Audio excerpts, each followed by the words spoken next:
Sixth class math. Next topic है circle.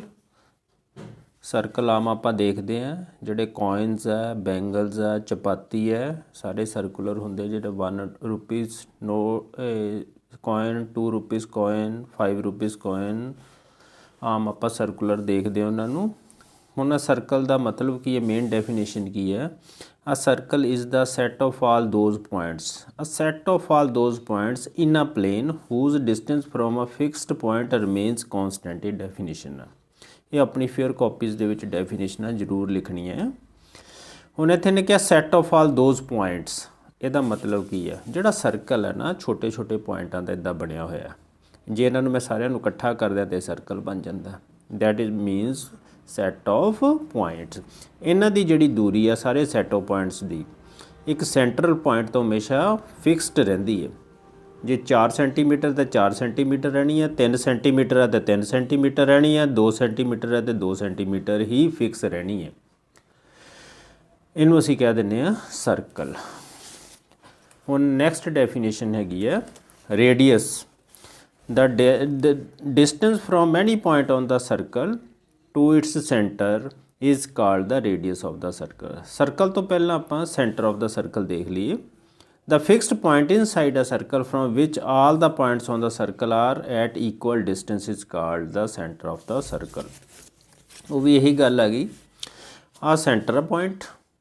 हुण इत्थों जिन्ने सैट ऑफ पॉइंट्स है आ सर्कल दे, सर्कल तो कोई पॉइंट लो छोटे छोटे है जिन्हें इन्हें करके सर्कल बनता है, इन्हों की जी आपस के डिस्टेंस है ये हमेशा फिक्स रहिंदा, कॉन्सटेंट रहिंदा। 4 सेंटीमीटर है तो 4 रहेगा, 5 है तो 5 रहेगा, 6 है तो 6 सेंटीमीटर रहेगा। इनू कह दें सेंटर ऑफ द सर्कल। जिस तरह ओ is the centre of circle, जिथे तुसी प्रकार रख के सर्कल लगाते हो that is the centre of circle. जे आम आप गल करिए अगे next definition radius, the distance from any point on the circle. किसी भी पॉइंट तो आप दूरी चैक करिए, मान लो इतों मैं यदि डिस्टेंस चैक करना चाहना, इनू मैं आपस के इदा मिला दियाँ सेंटर नूं, इत्थे कोई भी पॉइंट लैके मान लो P पॉइंट है तो ये बन जाता radius, that is called the radius. Radius नूं असीं R दे नाल डिनोट करते हैं। अगली डेफिनेशन है डायामीटर। लो diameter is a line segment passing through the centre of the circle. Centre of the circle चो पास करनी चाहिए है, connecting any 2 points on the circle, तो सर्कल नाल कुनैक्ट होनी चाहिए है। लो देखो किस तरह, जिदा सेंटर है उन्हें चो मैं एक लाइन सैगमेंट इदा पास कर देना और मिले आ लो सेंटर चो पास होनी जरूरी है और मिलती पई है सर्कल नूं कित्थे ए ते बी पॉइंट ते। इसदा मतलब A B is the diameter of the circle. A B की बन गया is the diameter of circle. लिख सकते हैं अपन डायामीटर ऑफ सर्कल। लो नैक्सट डेफिनेशन। हुण जिहड़ा डायामीटर नूं जरा ध्यान नाल देख लो, डायामीटर तो पहला हुण diameter is twice the radius of the circle. इसदा की मतलब है, तो जरा इत्थे देखिए, जिस तरह मैं एक रेडियस इदा ड्रा किया, ये ओ पी है। हुण मैनू इदा सीधे ही लाइन एक्सटेंड कर देना इधर स्केल दे नाल, ये आ गया क्यू। हुण देखो आ भी आर है, यह भी रेडियस है, एक रेडियस आ गया, 2 रेडियस बन गए, दोनों को इकट्ठा करिए तो बन जाता डायामीटर। ये बन गया डायामीटर। यदा मतलब डायामीटर कितने बराबर हो गया, ट्वाइस द रेडियस। लो इनू इस तरह लिख सकते हैं डायामीटर इज इक्वल टू 2 गुणा रेडियस। यदा जोड़े सिंबल है छोटा करके जो आप लिखना एब्रीवेशन डी बराबर 2 गुणा आर, और डी बराबर 2R भी लिख सकते हैं। डी मैंने डायामीटर, आर मैंने रेडियस। जोड़ा diameter that is equal to twice the radius. इस तो बाद डेफिनेशन आ गई अपने को कॉर्ड की। Chord line segment joining any 2 points on a circle is called the chord of the circle. लो कोई भी लाइन सैगमेंट लो इदा मैं ड्रा कर देने, that is called the chord of the circle. A B is the chord of the circle।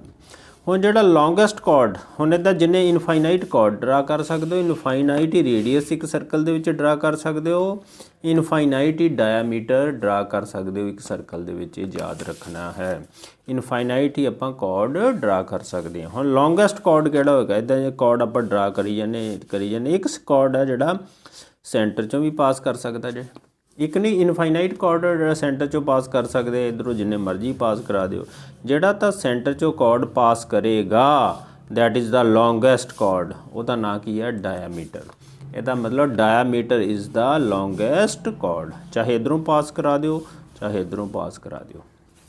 ਔਰ next definition ਆ ਗਈ ਆਪਣੇ ਕੋਲ, ਆ ਲਿਖਿਆ ਵੀ ਹੋਇਆ diameter of a circle is the longest chord of a circle.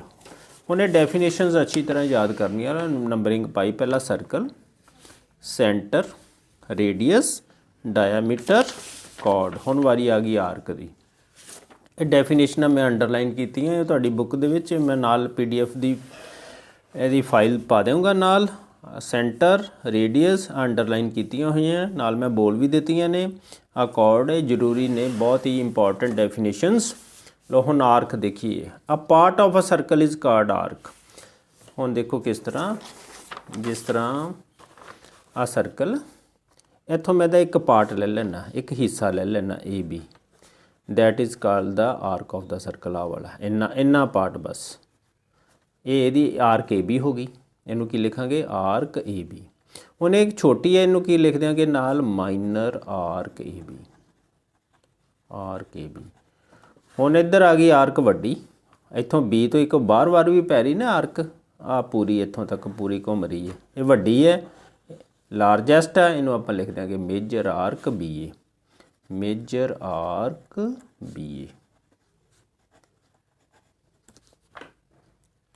ਇਸ ਤੋਂ ਬਾਅਦ ਵਾਰੀ ਆ ਗਈ next segment of a circle.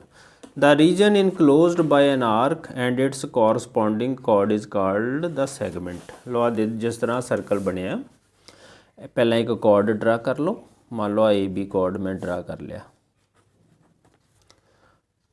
ਹੁਣ ਇਹਦੇ ਵਿੱਚ ਜਿਹੜਾ ਆ ਹਿੱਸਾ ਇੰਨਾ, ਆ ਜਿਹੜਾ ਰੀਜਨ ਆਂਦਾ, ਖੇਤਰ ਆਂਦਾ, ਹੁਣ ਇਹਦੇ 'ਚ ਲਾਈਨਾਂ ਜਿਹੜਾ ਰੀਜਨ ਕਿਹਨੂੰ ਕਹਿੰਦੇ ਆ? ਰੀਜਨ ਆ ਜਿਹੜਾ ਪਲੇਨ ਸਰਫੇਸ ਆ, ਅੱਜ ਦਾ ਟੇਬਲ ਦੀ ਉੱਪਰ ਵਾਲੀ ਸਰਫੇਸ ਆ, ਆ ਸਾਰੀ ਦੈਟ ਇਜ਼ ਰੀਜਨ।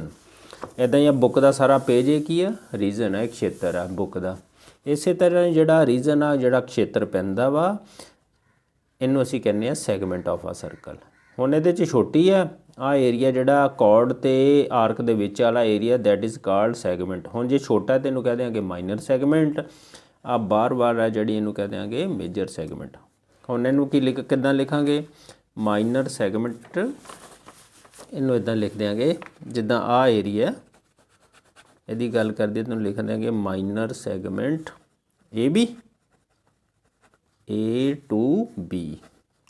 ਤੇ ਜੇ ਬਾਹਰ ਵਾਲੀ ਲਿਖਣੀ ਹੈ, ਆ ਬਾਹਰ ਜਿਹੜੀ ਵੱਡੀ ਬਣਦੀ ਪਈ ਇੱਥੋਂ ਤੱਕ ਆ ਪੂਰੀ, ਇਹਨੂੰ ਲਿਖਾਂਗੇ major segment AB, major segment AB। ਇੱਦਾਂ ਲਿਖਾਂਗੇ, AB ਨਹੀਂ BA ਲਿਖਾਂਗੇ, ਐਂਟੀ ਕਲੌਕਵਾਈਜ਼ ਆਪਾਂ ਆਮ ਚੱਲਦੇ ਹਾਂ ਇਹਦੇ ਵਿੱਚ ਲਿਖਣ ਲੱਗੇ ਹਾਂ। ਲੋ ਇਸ ਤੋਂ ਬਾਅਦ ਆ ਗਈ ਵਾਰੀ ਸੈਕਟਰ ਦੀ। The region enclosed by an arc and 2 radii. ਆ ਆਰਕ ਬਣਦੀ ਪਈ ਹੈ AB। ਲੋ ਇੱਥੇ ਜਰਾ ਮੈਂ ਦੱਸਦਾ, ਆ ਆਰਕ AB ਹੈ। ਹੁਣ ਇੱਥੋਂ ਮੈਂ ਰੇਡੀਅਸ ਡਰਾ ਕਰ ਦਿੰਦਾ ਇੱਦਾਂ, ਇੱਕ ਇੱਥੇ B ਪੁਆਇੰਟ 'ਤੇ OA ਤੇ OB ਜਿੱਥੇ ਆਰਕ ਬਣਦੀ ਪਈ ਹੈ। ਹੁਣ ਆ ਜਿਹੜਾ ਰੀਜਨ ਵਿੱਚ ਬਣਦਾ ਨਾ, ਆ ਜਿਹੜਾ ਖੇਤਰ ਹੈਗਾ, ਇਹਨੂੰ ਕਹਿੰਦੇ ਆ ਸੈਕਟਰ ਆਫ ਦਾ ਸਰਕਲ। ਇਹ ਬਣ ਗਿਆ ਸੈਕਟਰ AOB। ਇਹ ਛੋਟਾ ਦੇਖ ਰਹੇ ਹੋ ਤੁਸੀਂ, ਇੱਥੇ ਐਕਿਊਟ ਐਂਗਲ ਬਣ ਰਿਹਾ, ਇਹਨੂੰ ਕਹਿੰਦੇ ਆਪਾਂ minor sector of the circle, minor sector of the circle, minor sector of circle, circle. ਤੇ ਬਾਰ ਹੈ, ਇਹ ਮੇਜਰ ਹੈ, that is major sector of the circle. BOA ਬਾਹਰ ਵਾਲੇ ਨੂੰ ਕਹਿ ਦਿਆਂਗੇ ਆਪਾਂ ਮੇਜਰ ਸੈਕਟਰ। ਇਸ ਤੋਂ ਬਾਅਦ ਆ ਗਏ semi circle. The diameter of the circle divides the circle into 2 equal parts. ਜਿਹੜਾ ਡਾਇਆਮੀਟਰ ਆ ਉਹ ਸਰਕਲ ਨੂੰ 2 ਬਰਾਬਰ ਹਿੱਸਿਆਂ 'ਚ ਵੰਡਦਾ ਹੈ। ਆ ਜਿਹੜਾ ਡਾਇਆਮੀਟਰ ਵਿੱਚੋਂ, ਡਾਇਆਮੀਟਰ ਕਿਹਨੂੰ ਕਹਿੰਦੇ, ਜਿਹੜਾ ਸੈਂਟਰ ਚੋਂ ਪਾਸ ਹੁੰਦੇ। ਨੈਚੁਰਲੀ ਇਹਨੂੰ ਦੋ ਪਾਰਟਸ ਦੇ ਵਿੱਚ ਵੰਡੇਗਾ ਹੀ, ਤਾਂ ਇੱਕ ਪਾਰਟ ਨੂੰ ਆਪਾਂ ਕੀ ਕਹਿ ਦਿਆਂਗੇ, ਸੈਮੀ ਸਰਕਲ। ਆ ਦੈਟ ਇਜ਼ ਕੀ ਹੈ, ਸੈਮੀ ਸਰਕਲ। ਨੀਚੇ ਵਾਲੇ ਨੂੰ ਵੀ ਕੀ ਕਵਾਂਗੇ, ਸੈਮੀ ਸਰਕਲ। ਸੈਮੀ ਸਰਕਲ ਆਪਾਂ ਇੱਦਾਂ ਵੀ ਡਰਾ ਕਰ ਸਕਦੇ ਹਾਂ, ਇਹਨੂੰ ਸੈਂਟਰ ਲੈ ਕੇ ਇੱਦਾਂ ਡਰਾ ਕਰ ਦਿਓ, ਦੈਟ ਇਜ਼ ਸੈਮੀ ਸਰਕਲ। ਆਹ ਹਿੱਸਾ ਸੈਮੀ ਸਰਕਲ ਹੈ। ਇਸ ਤੋਂ ਬਾਅਦ ਹੁਣ ਲਿਖਣਾ ਕਿੱਦਾਂ ਸੈਮੀ ਸਰਕਲ, ਜਿੱਦਾਂ ਸੈਮੀ ਸਰਕਲ AYB। ਉੱਪਰ ਵਾਲਾ ਲਿਖਣਾ, ਇੱਥੇ ਕੋਈ ਪੁਆਇੰਟ ਦਾ ਨਾਮ ਪਾ ਲਿਓ, BZA, semi circle BZA semi circle. Interior and exterior of a circle, ਜਿਹੜੇ ਪੁਆਇੰਟਸ ਅੰਦਰ ਨੇ ਉਹਨਾਂ ਨੂੰ ਇੰਟੀਰੀਅਰ, ਜਿਹੜੇ ਬਾਉਂਡਰੀ 'ਤੇ on the boundary of the circle ਆ ਗਏ, ਜਿਹੜੇ ਬਾਹਰ ਆ ਉਹ ਐਕਸਟੀਰੀਅਰ। ਜਿੱਦਾਂ ਇੰਟੀਰੀਅਰ POUT, ਇਹ interior of circle. On the circle ਆ ਗਏ HQV। Exterior of the circle ਜਿਹੜੇ ਪੁਆਇੰਟਸ ਹੈਗੇ ਨੇ L, R, M।